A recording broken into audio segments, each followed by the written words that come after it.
আসসালামু আলাইকুম, সবাই কেমন আছেন? এখন দেখতে পাচ্ছেন আমি কিন্তু কেবল কারে আছি।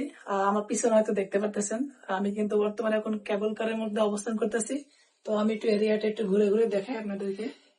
তো এই দেখেন, এই আপনার পিছন সাইড।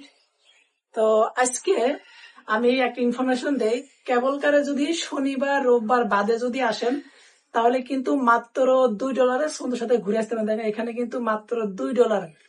আর শনি রোববারে যদি আসেন তাহলে কিন্তু আপনাদেরকে পে করতে হবে $4 করে। এই দেখেন আমার পিছনে সামনের দিকে দেখেন কেবল কার, কিন্তু আমি ইতিমধ্যে একটা স্টেশন থেকে আরেকটা স্টেশনে চলে আসছি। তো যাদের কেবল কারে ভ্রমণের ইচ্ছা আছে, তো চাইলে আপনারা আসতে পারেন। আসলে কিন্তু সুন্দর মুহূর্তগুলো উপভোগ করতে পারবেন। ঠিক আছে, দেখেন এই পাশে যে সমুদ্র আছে, এই পাশে অনেক কিছু আছে যা আগে যদি না এসে থাকেন তাহলে কিন্তু আসলে দেখতে পাবেন মাত্র $2।